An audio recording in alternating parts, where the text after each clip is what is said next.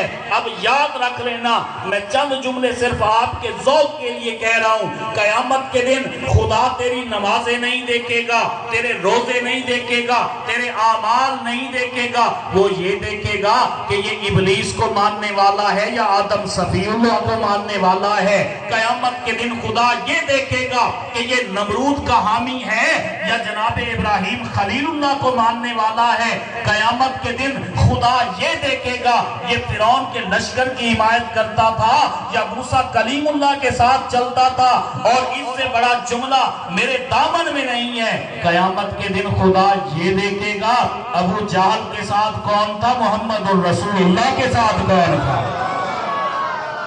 یہ سارا نسبت کا کمال ہے، بس نسبت ہو جائے۔